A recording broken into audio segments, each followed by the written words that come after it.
Halo semuanya, selamat datang di podcast kami, What Happened? Di sini kita bakal ngebahas hal-hal yang lagi happening, tapi dari sudut pandang yang berbeda, lebih dalam, lebih bermakna, dan tentu saja lebih berkesan. Kenalin, aku Haziza Tatila yang bakal nemenin kalian pada episode kali ini. Dan aku nggak sendirian nih, di sini aku udah bareng sama Kak Iva sebagai teman diskusi. Halo Kak Iva, boleh kenalan dulu dong sama pendengar kita? Oke, thank you Hasliza. Hello everyone, aku Iva Fadilah. Seneng banget bisa attending this viral podcast dan bisa nemenin diskusi kali ini. So, now I'm ready to ngebahas dan ngulik topik yang akan dibincangkan di episode ini. Oke, sebelum kita mulai masuk ke inti pembahasan, Kak Iva, weekend kemarin ngapain aja nih? Interesting. Jadi weekend kemarin itu sadly, aku nggak bisa pergi ke luar kota seperti planningku sebelumnya. Tapi untungnya, walaupun nggak main ke luar kota, aku coba nonton film di bioskop. Surprisingly, aku nemuin film yang sangat menarik. Judulnya tuh Pengepungan di Bukit Duri. Lebih-lebih lagi, filmnya tuh karyanya Joko Anwar, yang kebanyakan karyanya itu kan bergenre horor. Sedangkan film ini tuh mengangkat background sejarah. Wih, boleh tuh diceritain dikit. Ceritanya tentang apa sih, Kak? Oke, jadi sebenarnya background film ini di Indonesia, tapi tahun 2027. Dimana emang kondisi sosial benar-benar ada di titik kritis karena diskriminasi dan rasisme yang makin merajalela. Peran utama film ini namanya Edwin. Profesi dia itu guru honorer dan dia punya janji sama kakaknya yang udah meninggal buat nemuin anak kakaknya itu. Selama proses pencarian ini, Edwin keliling ke SMA-SMA yang ada di Jakarta, yang akhirnya ngebawa dia jadi guru di SMA Bukit Duri, yang mana dianggap sebagai tempat siswa-siswi buangan. Entah anak-anak yang dikeluarin dari sekolah karena kekerasan dan pembulian, anak koruptor, dan anak-anak yang dianggap nakal di society-nya. Nah, ketika akhirnya dia dapat beberapa clue yang mengarah ke keponakannya, kerusuhan pecah. Edwin dan keponakannya terjebak di SMA Bukit Duri, tanpa tahu kalau mereka itu punya hubungan keluarga. Dari situ, mulai banyak terkuak trauma-trauma yang dengan apik dikemas dalam adegan-adegan yang cukup brutal. Tapi secara bersamaan, juga ngasih suasana sedih. Menurut aku, film ini gak cuman film biasa yang bisa dilewatin gitu aja. Film ini bisa bawa kita kerasa panik, tertekan, dan masuk ke adegan-adegan di filmnya. Bahkan, di beberapa part itu aku ngerasa takut dan sedikit terancam. Wah, pasti ngena banget ya. Dan ngomong-ngomong soal diskriminasi, kalau nggak salah Indonesia juga punya sejarah panjang soal diskriminasi sosial dan budaya ya. Bahkan sampai sekarang pun masih terasa dampaknya. Nah, itu juga yang bakal kita bahas pada episode kali ini. Tentang bagaimana diskriminasi pernah dan mungkin masih terjadi di Indonesia. Dan gimana kita bisa memahami akar serta dampaknya dalam kehidupan masyarakat. Oke. Sekarang setelah kenalan dan ngobrol santai, kita langsung aja masuk ke topik utama kita hari ini. Kita bakal bahas satu film yang gak cuma seru dan penuh konflik, tapi juga punya pesan sosial yang kuat banget. Judulnya Pengepungan di Bukit Duri. Kak Iva, boleh dong ceritain alur atau gambaran setelah nonton film ini? Baik, latar ceritanya itu di 2027. Tapi sebelum itu ada pembukaan yang menceritakan tentang kasus diskriminasi serupa ke orang Tionghoa. Kakaknya Edwin ini juga termasuk korban kebiadaban tersebut, hingga akhirnya dia hamil, tapi terpisah sama anaknya. Beberapa tahun kemudian kakaknya meninggal, dengan ninggalin pesan buat Edwin kalau dia harus ketemu anaknya itu. Back to 2027, rasisme kepada Tionghoa udah diperlihatkan ketika Edwin ngelamar kerja di SMA Bukit Duri. Digambarkan juga kalau siswa-siswa di sana punya sentimen khusus dengan ras Tionghoa.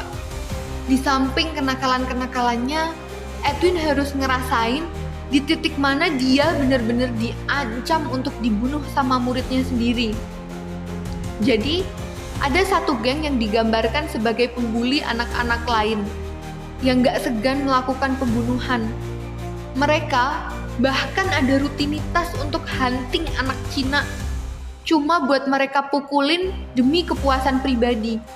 Dan kagetnya lagi, ini dari pengalaman pribadi Joko Anwar. Pentolannya namanya Jeffrey. Dia juga yang paling benci sama Edwin.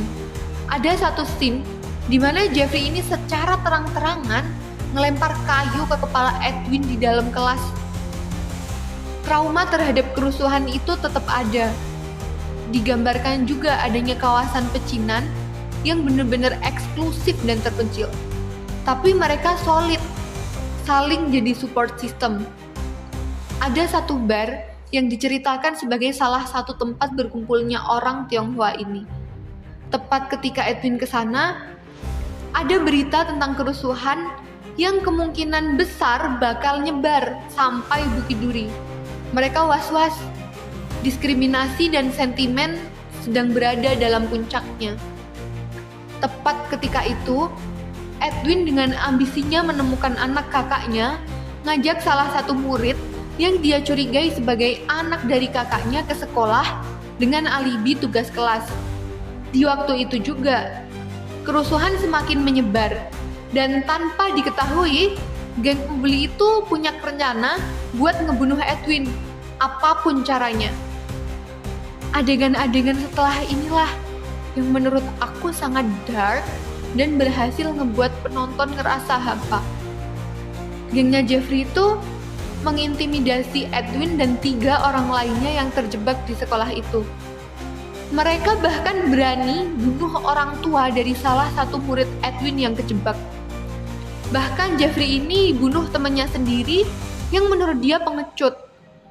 Menurutku, ini merepresentasikan kalau kenakalan remaja itu sangat dipengaruhi dari lingkungan pertemanan.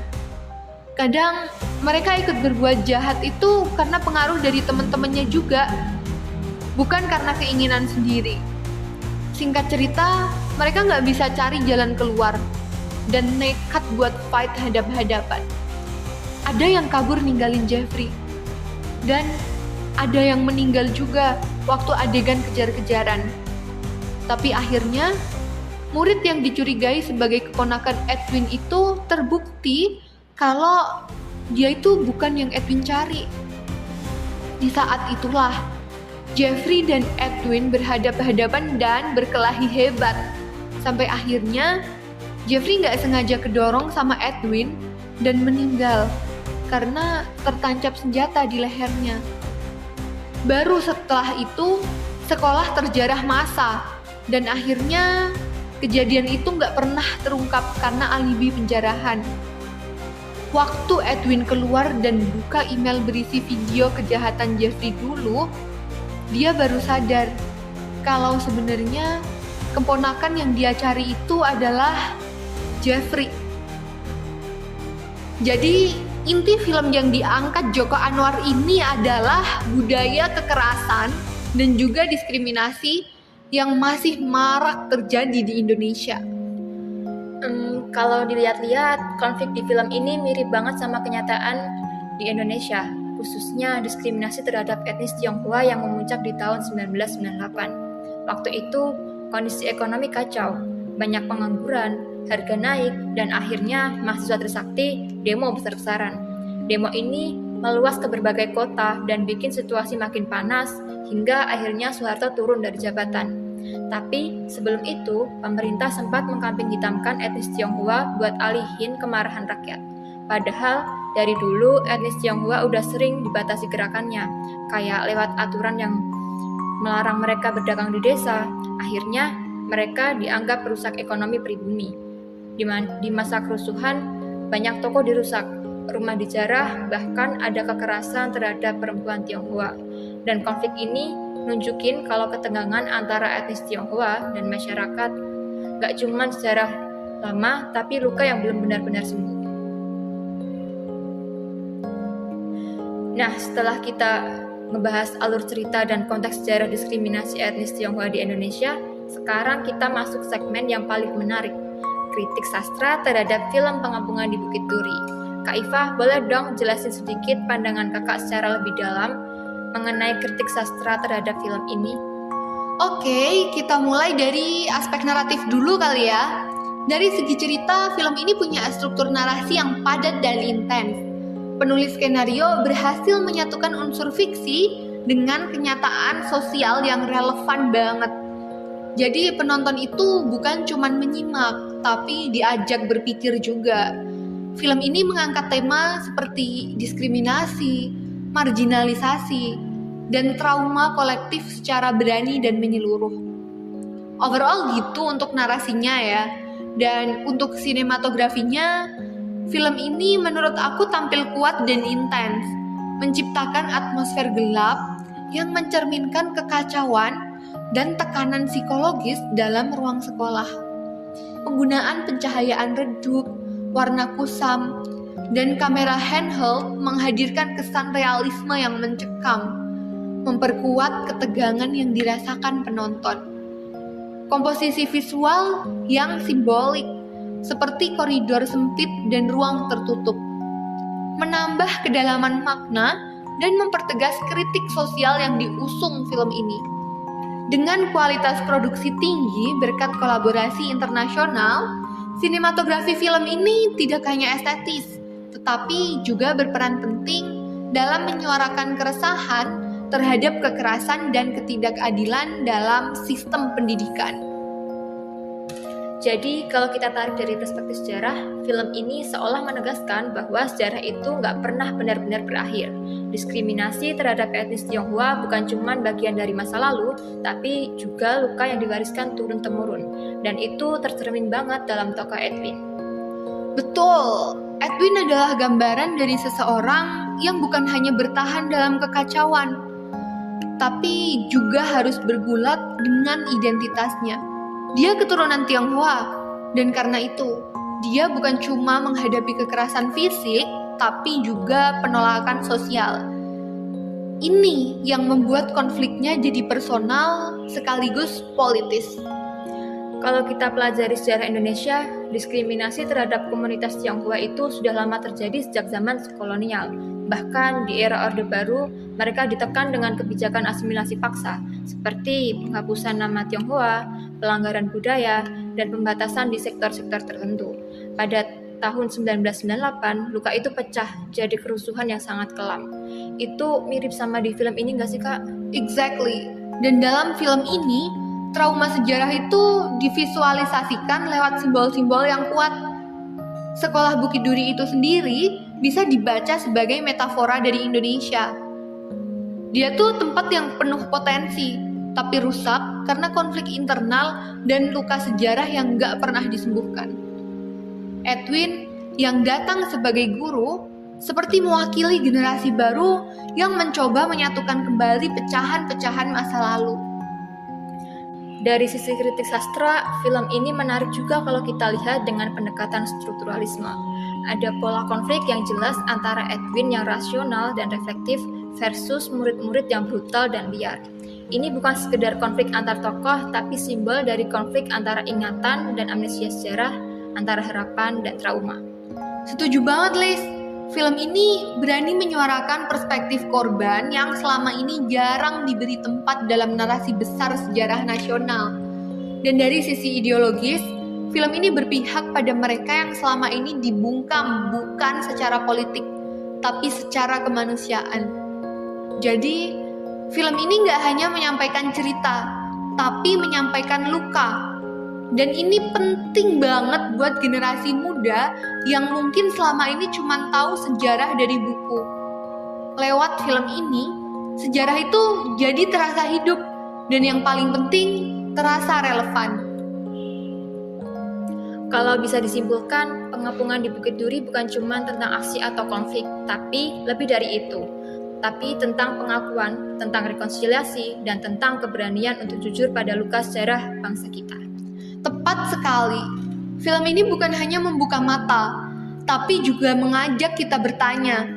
Setelah tahu semua ini, apa yang bisa kita lakukan agar luka ini tidak terus diwariskan? Wah, nggak kerasa ya Kak, kita udah sampai di titik akhir obrolan kita hari ini. Kita nggak cuma ngebahas film, tapi juga membuka kembali catatan sejarah yang selama ini sering kita abaikan. Pengepungan di Bukit Duri bukan sekedar tontonan, tapi sebuah peringatan bahwa luka sejarah bisa diwariskan jika tidak pernah diakui dan disembuhkan. Yap, lewat film ini kita diajak untuk lebih peka, bukan hanya pada masa lalu, tapi juga terhadap realitas sosial di sekitar kita hari ini. Karena diskriminasi, kekerasan, dan prasangka itu masih bisa terjadi dalam bentuk yang lebih halus, tapi tetap menyakitkan. Semoga obrolan hari ini bisa jadi ruang refleksi bagi kita semua. Terima kasih sudah mendengarkan podcast kita sampai akhir. Semoga pembahasan kita hari ini bisa memberikan insight yang baru dan membuka hati serta pikiran kita semua. Jangan lupa like and share episode ini ke teman-teman kalian, biar makin banyak yang tahu bahwa film juga bisa jadi jendela sejarah. Saya Haziza Tartila dan rekan saya Iva Fadilah. Kami pamit undur diri. Sekian dan terima kasih.